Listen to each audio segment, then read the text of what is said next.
Hello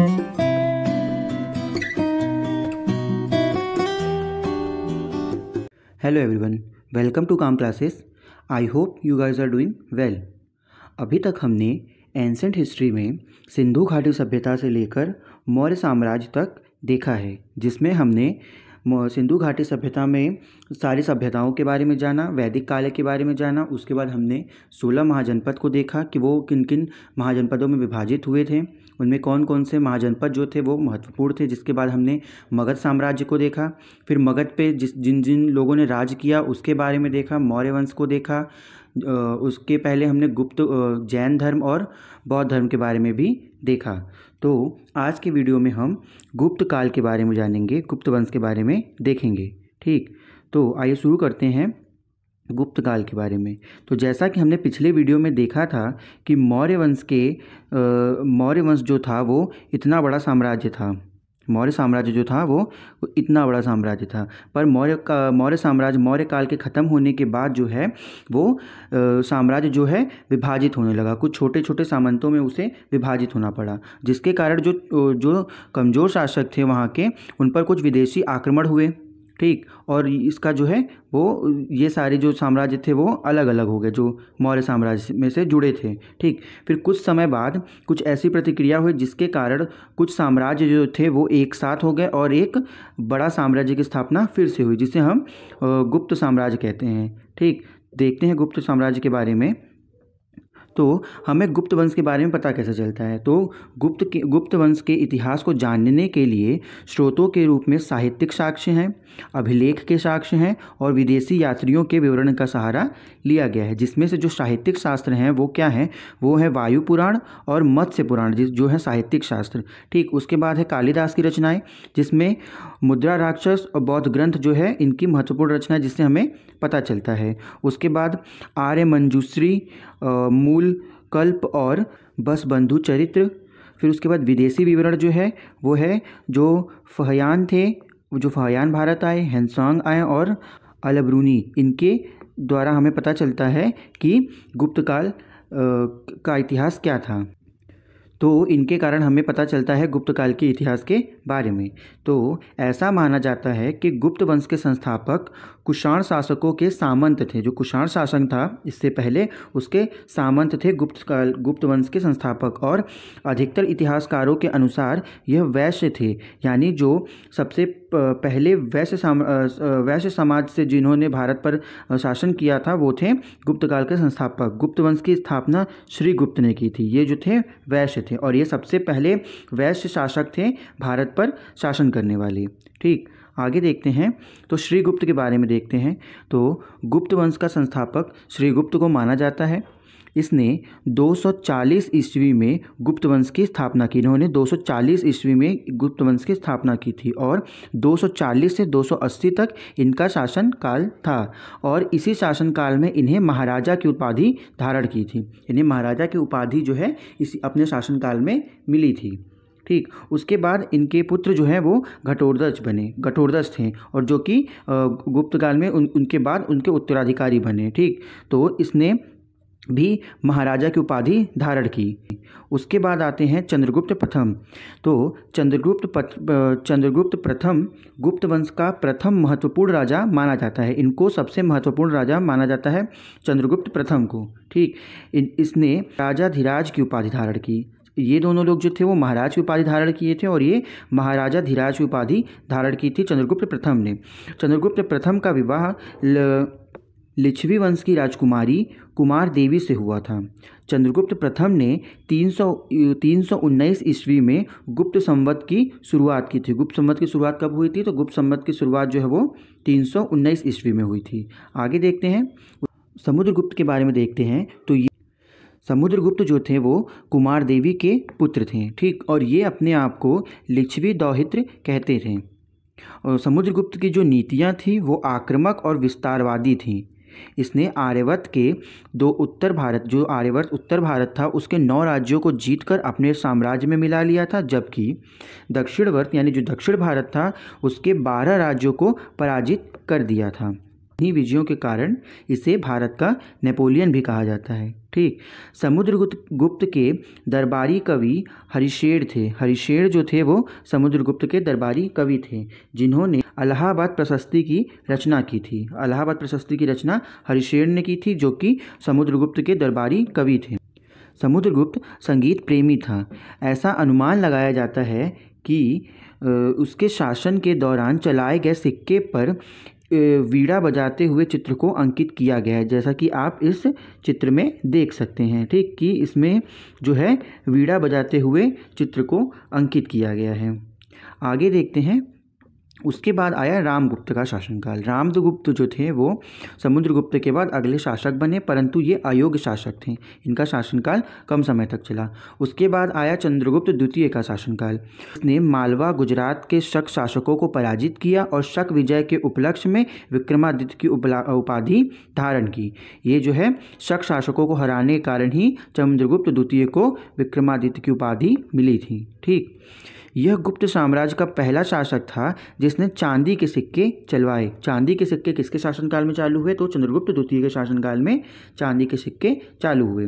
ठीक, उसके बाद चंद्रगुप्त द्वितीय के महरौली लौह स्तंभ से ज्ञात होता है कि इसने बंगाल पर भी विजय प्राप्त की थी। हमें यह बात कैसे पता चलती है कि चंद्रगुप्त द्वितीय ने बंगाल पर भी विजय प्राप्त की थी? तो वो हमें महरौली के लौह स्तंभ से ज्ञात होता है। ठीक, जो कि ये है महरौली का लौह स्तंभ जो है ये है, जिसपे हमें ज्ञात होता है कि चंद्रगुप्त जो है वो बंगाल पर भी शासन किया था। इन्हीं के समय में ही चीनी यात्री फाहियान जो है वो भारत आया था। ठीक, आगे देखते हैं। तो चंद्रगुप्त द्वितीय के दरबार में 9 विद्वान रहते थे, जिन्हें नवरत्न कहा जाता था। ठीक, इनके नाम क्या क्या थे? तो धन्वंतरी जो थे, पहले थे ये आयुर्वेद के ज्ञानी थे धन्वंतरी। दूसरे थे छपड़क, जो कि नीतिज्ञ से परिपूर्ण थे। तीसरे थे शंकु, जो कि ज्योतिष विद्या से परिपूर्ण थे। चौथे थे बेताल भट्ट, जो कि तांत्रिक विद्या के ज्ञानी थे। बेताल भट्ट जो थे वो तांत्रिक विद्या के ज्ञानी थे। पांचवें थे घटकपर, जो कि कवि थे। छठे थे वररुचि, जो कि व्याकरण अर्थात व्याकरण के ज्ञानी थे। सातवें थे अमर सिंह, जो कि कौशकार से संबंधित कार्य में परिपूर्ण थे। आठवें थे वराह मिहिर, जो कि खगोल वैज्ञानिक थे। और 9वें थे कालिदास, जो कि संस्कृत के महाकवि थे। ये हो गए नवरत्न, जो कि चंद्रगुप्त द्वितीय के दरबार में थे। आगे देखते हैं कि कुमार प्रथम के बारे में। चंद्रगुप्त द्वितीय के बाद अगला शासक कुमारगुप्त प्रथम बना। इसने नालंदा विश्वविद्यालय की स्थापना की। नालंदा विश्वविद्यालय की स्थापना कुमारगुप्त प्रथम ने की थी। कुमारगुप्त के बाद अगला शासक स्कंदगुप्त बना। इसके बाद गुप्त वंश में कई छोटे छोटे शासक हुए, यानी जो है महत्वपूर्ण शासक जो है गुप्त वंश का वो स्कंदगुप्त रहा है। ठीक, इसके बाद कई गुप्त वंश के शासक हुए जो कि छोटे छोटे शासक थे। एरर अभिलेख से हमें भानुगुप्त के शासन की जानकारी मिलती है। भानुगुप्त के शासन की जानकारी हमें एरर अभिलेख से मिलती है। एरर अभिलेख से ही हमें सती प्रथा का पहला साक्ष्य मिलता है। सती प्रथा भी जो हमें पहले मिली वो सबसे पहले हमें एरर अभिलेख में ही मिला कि सती प्रथा नाम की एक प्रथा होती थी। ठीक, उसके बाद इस वंश का अंतिम शासक विष्णुगुप्त था। विष्णुगुप्त था वो गुप्त काल का, गुप्त वंश का जो है वो अंतिम शासक था। और इसके बाद जो है गुप्त साम्राज्य भी छिन्न भिन्न हो गया था। ठीक, ये है जो चित्र, ये नालंदा यूनिवर्सिटी का अभी का चित्र है। ठीक, आगे गुप्त काल की रचनाएं और उनके लेखक कौन कौन थे? तो सबसे पहले थे कालिदास, जो कि बहुत ही ज्ञानी कवि थे, जिनकी रचना है अभिज्ञान शाकुंतलम। दूसरी है विक्रमोर्वशीयम, मालविकाग्निमित्रम, और है रघुवंश। फिर है कुमार संभव, मेघदूतम और ऋतुसंहार। जो ये रचनाएं हैं ये कालिदास की रचनाएं हैं। दूसरे थे विशाखादत्त। विशाखादत्त की रचना है मुद्रा राक्षस, देवी चंद्रगुप्तम। ये 2 रचनाएं जो हैं वो विशाखादत्त की हैं। तीसरे थे शूद्रक, जिनकी रचना है मृच्छकटिकम। ठीक। चौथे थे अमर सिंह, जिसकी रचना थी अमरकोश। अमरकोश जो है अमर सिंह की रचना है। पाँचवें थे भरत मुनि। भरत मुनि की रचना थी नाट्यशास्त्र। नाट्यशास्त्र जो है वो भरत मुनि की रचना थी। फिर उसके बाद आता है वात्स्यायन। वात्स्यायन की रचना थी कामसूत्र, जो है वो वात्स्यायन की रचना है। फिर विष्णु शर्मा थे। विष्णु शर्मा की जो रचना थी वो थी पंचतंत्र। पंचतंत्र जो है वो विष्णु शर्मा की रचना थी। उसके बाद आते हैं कामंदक, जिसकी रचना थी नीतिशार। नीतिशार जो है वो कामंदक की रचना थी। आगे देखते हैं अब, तो समाज और अर्थव्यवस्था क्या था गुप्त काल का। तो गुप्तकालीन समाज परंपरागत रूप से ब्राह्मण क्षत्रिय वैश्य शूद्र 4 वर्गों में विभाजित था। जो गुप्त काल था, जो उसकी समाज थी, वो ब्राह्मण क्षत्रिय वैश्य और शूद्र 4 वर्गों में विभाजित थी। गुप्त काल में बाल विवाह के प्रथा को बढ़ावा मिला। गुप्त काल में जो है वो बाल विवाह अधिक होने लगा। ठीक। भानुगुप्त के एरड़ अभिलेख में सती प्रथा का पहला प्रमाण मिलता है, जैसा हमने पीछे देखा था। ठीक। गुप्तकालीन अर्थव्यवस्था क्या थी। तो गुप्तकालीन अर्थव्यवस्था का मुख्य आधार जो है वो कृषि था। यानी कृषि जो है हर वक्त भारत का जो है एक अर्थव्यवस्था का मुख्य कारण रहा है। ठीक। भूस्वराज ही राज्य की आय का मुख्य साधन होता था। भूस्वराज कुल आय का 1/6 हिस्सा जो है होता था भूस्वराज। ठीक। आगे देखते हैं, तो गुप्त काल की कुछ प्रमुख मंदिरें, तो कौन कौन सी मंदिर थी। तो देवगढ़ का दशावतार मंदिर जो कि ललितपुर उत्तर प्रदेश में है। दूसरा था तिगवा का विष्णु मंदिर जो कि जबलपुर मध्य प्रदेश में है। एरड़ का विष्णु मंदिर सागर जो कि मध्य प्रदेश में है। चौथा था भुमरा का शिव मंदिर जो कि सतना मध्य प्रदेश में है। पांचवा था नचना कुठार का पार्वती मंदिर जो कि पन्ना मध्य प्रदेश में है। छठा था भीतर गांव का कृष्ण मंदिर जो वो कानपुर उत्तर प्रदेश में स्थित है। उसके बाद नागौद का शिव मंदिर था जो कि सतना मध्य प्रदेश में स्थित है। ये हो गए गुप्त काल के प्रमुख मंदिरों के बारे में। ठीक। आगे देखते हैं, तो अन्य कर क्या थे। तो विष्टि, एक कर थी विष्टि, जो कि यह बेगार या निःशुल्क श्रम था, जिसे विष्टि बोलते थे। फिर था प्रणय जो है ग्रामवासियों पर लगाया गया अनिवार्य कर था।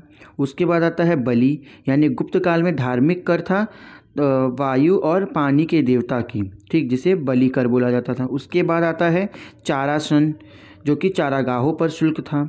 फिर चाटन, जो कि लुटेरों द्वारा उत्पीड़न से मुक्त का कर था। के बाद है वातभूत, जो कि पूजा के लिए इकट्ठा किया गया कर है। फिर आता है दशापराध, 10 प्रकार के अपराधों पर किए गए जुर्माने को बोलते थे दशापराध कर। ठीक। उसके बाद आता है भत्त या भट्ट, जो कि पुलिस कर था। उसके बाद आता है हलदंड, जो कि हल पर लगाए जाने वाला कर था। ठीक। अब आगे देखते हैं अन्य तथ्य क्या थे गुप्त काल के। तो गुप्त काल को भारतीय संस्कृति का स्वर्ण युग माना जाता है। स्वर्ण युग जो भारतीय संस्कृति का था वो गुप्त काल को ही माना जाता है। गुप्त काल में ही सती प्रथा और बाल विवाह का प्रथम उल्लेख मिला है। उसके बाद इसने शासन की सबसे बड़ी इकाई देश होती थी और देश का सर्वोच्च राजा होता था, और शासन की सबसे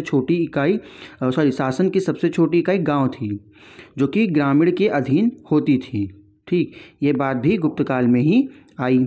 उसके बाद गुप्त काल में स्वर्ण मुद्रा को दिनार कहा जाता है।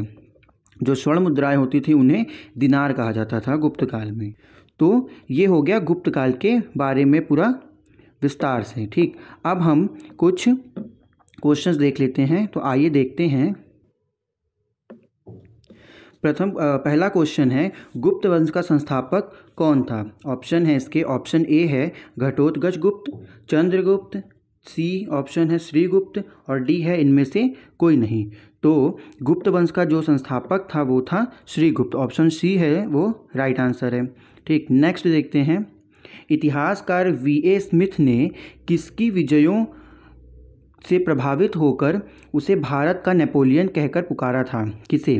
तो ऑप्शंस हैं, ऑप्शन ए है स्कंदगुप्त को, बी है चंद्रगुप्त को, सी है ब्रह्मागुप्त को और डी है समुद्रगुप्त को। तो भारत का नेपोलियन जो है वो समुद्रगुप्त को बोला जाता है। ऑप्शन डी जो है वो राइट आंसर है। ठीक, नेक्स्ट देखते हैं।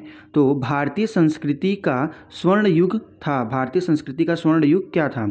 मौर्योत्तर काल, बी है राजपूत काल, सी है चोल काल और डी है गुप्त काल। तो स्वर्ण युग जो है वो गुप्त काल को बोला जाता है। ठीक, नेक्स्ट देखते हैं।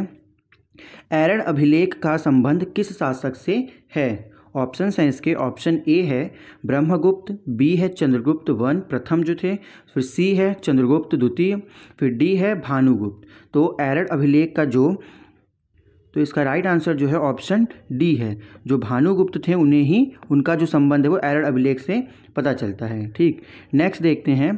तो गुप्त युग में जो विश्वविद्यालय प्रसिद्ध हुआ वह था, ऑप्शंस हैं इसके, ऑप्शन ए है कांची, बी है तक्षशिला, सी है नालंदा और डी है वल्लभी। तो गुप्त युग में जो विश्वविद्यालय प्रसिद्ध था वो था नालंदा। ठीक, ऑप्शन सी जो है वो राइट आंसर है। ये हो गया गुप्त वंश के बारे में। ठीक, तो ये हो गया गुप्त वंश के बारे में। आज के लिए अभी हम इतना ही देखते हैं। तो अगले वीडियो में हम 2 और टॉपिक बचे हैं जो हम एंशिएंट हिस्ट्री में कवर करेंगे। उसके बाद के वीडियोस में हम मध्यकालीन भारत के बारे में जानेंगे। ठीक, तो आज के लिए बस इतना ही। अगर आपको वीडियो अच्छी लगी हो तो वीडियो को लाइक और शेयर ज़रूर करिए। ठीक, और चैनल को भी सब्सक्राइब करिए ताकि हम और भी अच्छी वीडियोज़ ला सकें। Thank you.